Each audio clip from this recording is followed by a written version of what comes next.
मेरा नाम होगा पशुपति नाथ।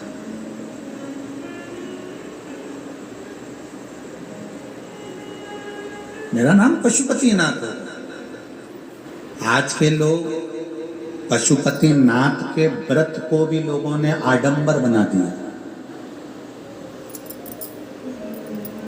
कोई कहता है, कई लोग पशुपति नाथ के व्रत को आडंबर बना दिया।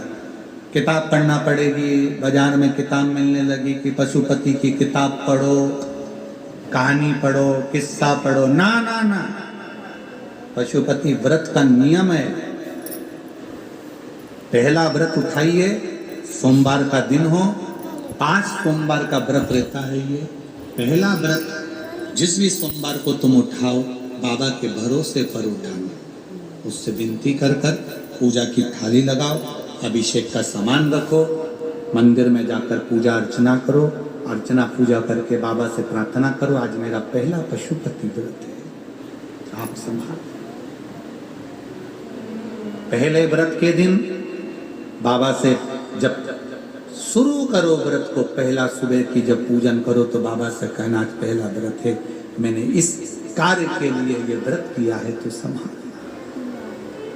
शाम के समय जिस पूजन की थाली को लेकर गए हो, उसी पूजन की थाली को शाम को वापस लेकर जाओ।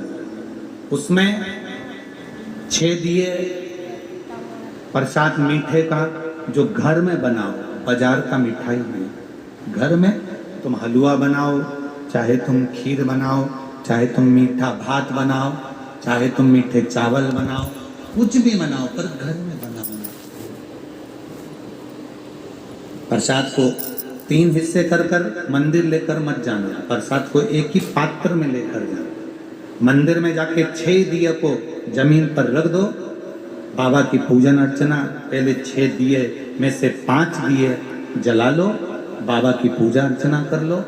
बाबा के प्रसाद के 3 हिस्से कर दो, 2 हिस्से मंदिर में रखो, 1 हिस्सा थाली में, और 1 दिया जो जमीन पर रखा है, जो जलाया नहीं है, उसको उठा के थाली में रखो। बाबा से प्रार्थना करो, आज मेरा पहला व्रत आप स्वीकार करना। पूजा करके बाबा से घर आओ। घर में जब प्रवेश करो, अंदर की ओर जाओ, बाहर अपने सीधे हाथ की ओर बैठ जाओ, घर की ओर मुख करो, अपनी चौखट की ओर, घर की ओर मुख करिए, सीधे हाथ की ओर बैठ जाइए। घर के बाहर जो 6ठे नंबर का दिया है वो जलाओ। बाबा से विनती करो, ये मेरा घर नहीं आपका है, बाबा आप पधारना और मेरा कल्याण करना, मेरा ये काम है, बाबा उसे पूरा करना है। पहला सोमवार हो जाए, बीच में सोमवार में कहीं रजोधर्म आ गया, कहीं जाना पड़ गया, कहीं कोई दूसरा व्रत आ गया, जो व्रत तुम पहले से करती हुई आ रही हो तो वो कर लो। रजोधर्म आ गया, छोड़ दो। बाहर जाना पड़ गया, छोड़ दो। जब वहां से आ जाओ, ठीक हो जाओ, तब वापिस व्रत करो। जब आपका 5वां व्रत रहे, उस 5वें व्रत में जब शाम की पूजन करने को जाओ, एक श्रीफल भेंट जो तुम चढ़ा सकती हो, बाबा को दे सकती हो, दीजिए। 108 चावल के दाने, फूल की पंखड़ी, या जो भी 108 सामग्री आप बाबा को देना चाहते हो, वो बाबा को एक एक कर कर धीरे से बाबा को समर्पित करो। वापिस दिया ले, अपने दरवाजे पर फिर लगाओ और बाबा से विनती करो, तेरे भरोसे ही मेरे बाबा दया करना, मैं तेरे भरोसे। ऐसे काम नहीं चलेगा। जरा जितने बाहर बैठे हो रोड पर, जितने कहीं पर बैठे हो, आवाज लगाकर बोलना है, मेरे बाबा दया, मैं तेरे भरोसे, मैं तेरे भरोसे हूँ, मैं तेरे भरोसे हूँ, मैं तेरे भरोसे हूँ, मैं तेरे भरोसे हूँ, मेरे बाबा दया करना, भरोसे, ना घर के भरोसे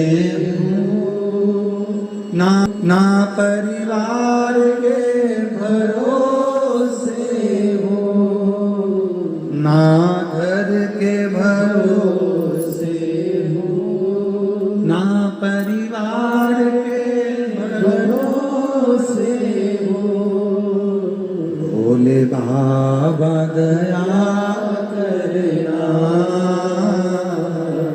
मैं तेरे भरोसे हो, ना इनके भरोसे हो, ना उनके भरोसे हो, ना इनके भरोसे हो, ना उनके भरोसे हो। मेरे बाबा दया करना, मेरे भरोसे हो। भोले बाबा दया करना, मैं तेरे भरोसे। पांचवा व्रत पूर्ण करके बाबा से कहकर अपने घर पर दिया लगाकर जो प्रसाद का एक हिस्सा लेकर आते हो, उस प्रसाद के हिस्से में से किसी को नहीं देना है।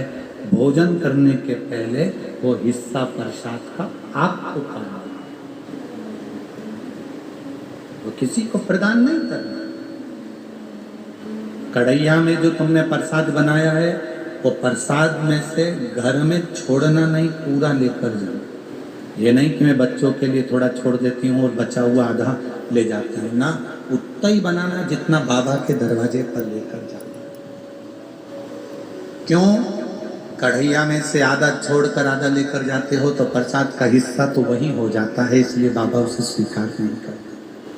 क्योंकि तुमने अपने बच्चों का हिस्सा पहले रख दिया, अपने परिवार का हिस्सा पहले रख दिया। उसको ना जितना बनाओ उतना ही जितना बाबा के दरवाजे लेकर जाओ।